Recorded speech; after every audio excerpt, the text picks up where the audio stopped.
आपकी আদালতে film star Anil কাপুরের ওপর অভিযোগ হলো যে ইনি কারোর কথা শোনেন না। ওই গানটা আছে না, मैं चाहे ये करूं मैं चाहे वो करूं मेरी मर्जी। আপনি নিজেই বললেন যে আপনাকে এত বারণ করা হয়েছিল যে বিয়েটা করো না, কিন্তু করে নিলেন। আপনাকে সব বন্ধুরা বারণ করেছিল যে এটা গান্ধীজির ওপর সিনেমা, এটা করো না, ফ্লপ হয়ে যাবে, করে ফেললেন। এত জেদ কিসের? না, আমার মনে হয় যে দেখুন, সবাই বলেছিল বিয়ে করতে না, আমি বিয়ে করেছি আর আজ পর্যন্ত আমি ওর সঙ্গেই আছি। 43 ইয়ার্স হয়ে গেছে। তাই ঠিক করেছি না ভুল করেছি? ঠিক করেছি। গান্ধী মাই ফাদার, সবাই বলেছিল এখন যে ঠিক করেছেন না ভুল করেছেন সেটা শুরু থেকে কি বলবেন? তাই জন্যই তো আমি আমার বাড়িতে ভয়ে ভয়ে চলাফেরা করি। দ্বিতীয়, এটা গান্ধী মাই ফাদার লোকেরা বলেছিল যে ওটা না করার জন্য, সবাই বলেছিল যে, কিন্তু আমি ওটার জন্য ন্যাশনাল অ্যাওয়ার্ড পেলাম। তো পুকারের জন্যও পেলাম আমি ন্যাশনাল অ্যাওয়ার্ড, আর গান্ধী মাই ফাদারের জন্য। এর থেকে বড় আর কি হতে পারে? আর আজও লোকেরা বলে যে that is one of the best films made from this country, Gandhi my father. আচ্ছা, এটাও তো সত্যি যে আপনাকে সবাই বলেছিল যে গান গেও না, কিন্তু আপনি, ওটা কি সিনেমা ছিল? চামেলি, চামেলি কি শাদি। আরে এটা সত্যি বলেছিল ওরা। এই জন্যই আমি আজ পর্যন্ত গান গাইনি। শুনেছিলাম আপনি একটা অ্যালবামও বার করেছিলেন ওটাও ভুল করেছিলাম। গানের, ওটাও ভুল করেছিলাম আমি। সলমা আগার সাথে। খুবই বেসুরো ছিল ওটা। তাই এখন আমি বম্বেতে যাব আর একটু একটু আমি রেওয়াজ করব। তাহলে আশা করি নেক্সট টাইম যখন আমি আসব, আমি একজন অনেক বড় সিঙ্গার হয়ে আসব।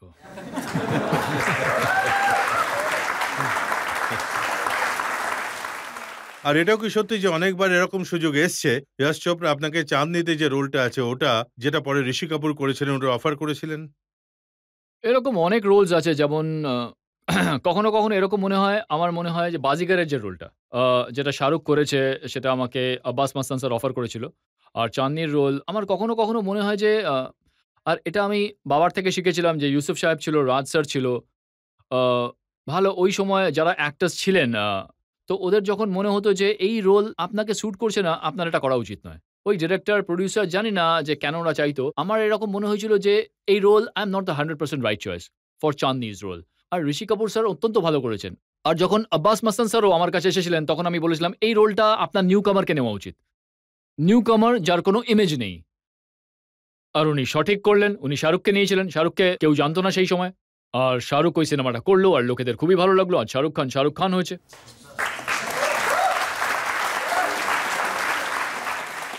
এটার মানে এটা নয় যে কতগুলো সিনেমা যেগুলো আমি করেছি, যেগুলো অন্য শিল্পীরা করেননি, যেমন স্লামডগ মিলিয়নার আছে, আজ অনেক অ্যাক্টররাও ওই সিনেমাটা করতে চাইতো হয়তো। এরকম অনেক সিনেমাই আছে আমি করেছি। পরম্পরা একটা সিনেমা ছিল। হ্যাঁ, ওই সিনেমাটা তো আমি ভালো হয়েছে আমি করিনি। না, I think that is one of Yash Chopraji's weakest film. আমার ওটা স্ক্রিপ্ট পছন্দ হয়নি। I am being very honest with you. আমার ওনার স্ক্রিপ্ট পছন্দ হয়নি, আমার নিজের রোল পছন্দ হয়নি। আর আমার মনে হয়েছিল যে এটা আমি করব না। I had to be honest with him. I said না ভাই, তারপর উনি, তাই আমার মনে হয়েছিল যে আজ আমার কোথাও না কোথাও উনার সঙ্গে এখনো সম্পর্ক রয়েছে, কারণ I was very honest. I was very straightforward যে না, এটা ভুল, আমি করব না। এই সিনেমাটা করব না। তাহলে সামটাইমস এটা you have to be very straightforward and honest. কখনো ইয়াশজি কখনো কিভাবে আপনি রিঅ্যাক্ট ইমোশনাল। করতেন যদি আপনি ওনার না, কথা উনি না খুবই আপসেট শুনতেন? হয়েছিলেন, খুব আপসেট হয়েছিলেন। আসলে উনি আমাকে অনেকটাই বছর ধরে আই থিংক লোকেরা আমাকে বলেছিল, উনি আমাকে কিছু বলেননি। কিন্তু লোকেরা আমাকে বলেছিল যে উনি হার্ট হয়েছেন। কিন্তু কি করব? পরে উনি হয়তো, I hope, but we came very close later on. কোথাও না কোথাও time passes and you come to know যে কারোর কোনো হার্ট করার, you're not trying to hurt anybody. You're just being very straightforward, honest, and you are protecting your own career, which you feel is right. That's what I did. এটাও কি সত্যি যে একবার আপনি অ্যাক্টিং এর থেকে ব্রেক নেওয়ার কথা ভেবেছিলেন যে কয়েক বছর কাজ করব না? হ্যাঁ, আমি নেওয়ার চেষ্টা করেছিলাম, কারণ যেমনটা আমি বললাম যে I look up to Dilip Kumar sir, Amitabh Bachchan sir, and Nasiruddin Shah, Kamal Hassan sir.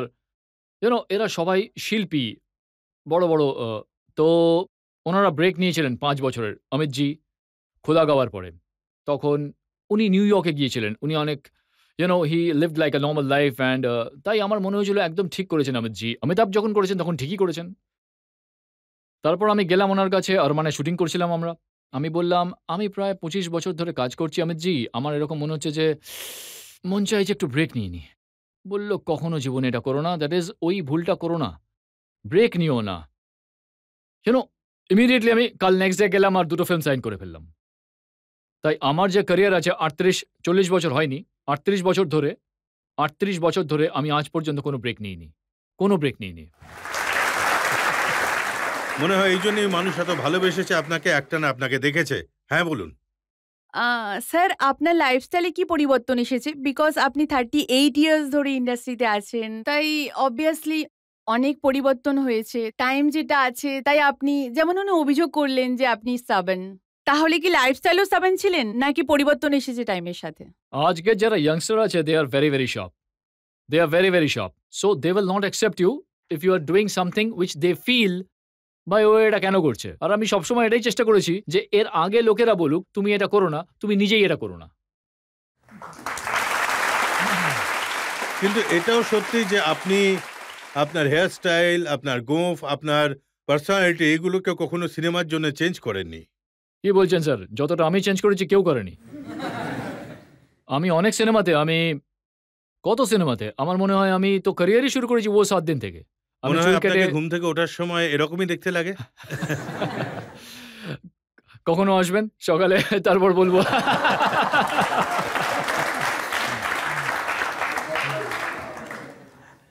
Sir এই সমস্ত জিনিসের জন্য যেমনই আছি, যাই আছি, যেমন আপনি আছেন, আমি আছি। আপনিও জানেন, মনকে জিজ্ঞেস করুন। যদি আপনাকে মস্তিষ্ক, আপনার মন, আপনার বুদ্ধি আর হৃদয় আর সোল আর স্পিরিচুয়ালিটি, ইন্টেলেকচুয়ালিটি যদি আপনাকে একটা ছন্দে রাখতে হয়, তাহলে ওটার জন্য আপনাকে পরিশ্রম করতে হবে। বিনা পরিশ্রমে কিছুই পাবেন। এই যে আমি দেখাচ্ছি যেরকম আজ, যেভাবে আমি কাজ করছি, চেষ্টা করছি কাজ করার। আজ আপনি আমাকে এই সুযোগটা দিয়েছেন, এত বড় মঞ্চে যে আমি আপনাদের সবার সঙ্গে কথা বলতে পারি। আপনি আমাকে প্রশ্ন করতে পারেন। আমি পরিশ্রম করেছি, তাই তো এখানে ডেকেছেন। আপনি কি সবাইকে ডাকেন এখানে? ঠিক বলেছি কিনা বলুন? একদম। কিছু না কিছু তো তাকে করতেই হবে লাইফে। যাকে লোকেরা পছন্দ করে, যাকে লোকেরা সম্মান করে, শ্রদ্ধা করে, এমন মানুষদেরই কাঠগড়ায় কিন্তু ওটার বসানো জন্য হয়। আমাকে পরিশ্রম করতে হবে তো। তাই আমি পরিশ্রম করেছি যাতে আমি এখানে আসতে পারি, আপনার শোতে আসতে পারি।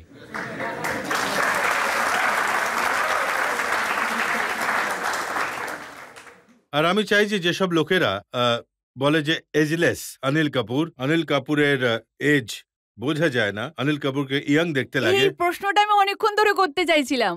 এটার কি কারণ যে এখনো 30 বছরের মতো দেখতে লাগেন? স্যার আমাদেরকে বলেই দেন।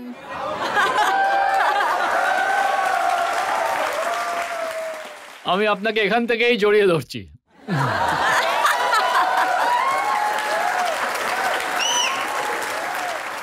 কিন্তু এই গোপন কথাটা আপনি ওনাকে বললেন না। এই গোপন কথাটা যদি আমি বলেই দিই তাহলে আমার যে অন্যান্য শিল্পীরা আছেন, অ্যাক্টর আছেন, এটা হলো সিক্রেট।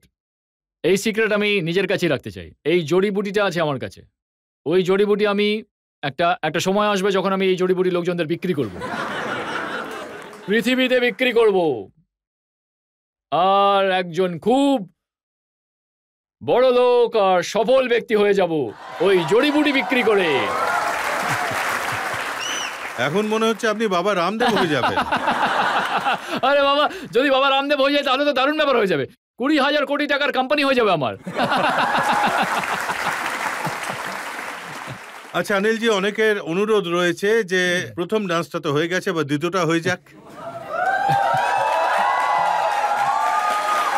দেখুন এই সিনেমাতে আমাদের অর্জুন কাপুর স্যার যে আমার ভাইপো, ওনার সঙ্গে আমি কাজ করার সুযোগ পেয়েছি আর খুবই মজা হয়েছে। তাই সব গান ওই গেয়েছে। একটা দুটো গানে আমিও একটু আধটু ডান্স করার চেষ্টা করেছি। কোন গানটা চালানো হচ্ছে আমাকে বলুন, আমি তো যে কোনো গানেই ডান্স করতে পারি। ঠিক আছে।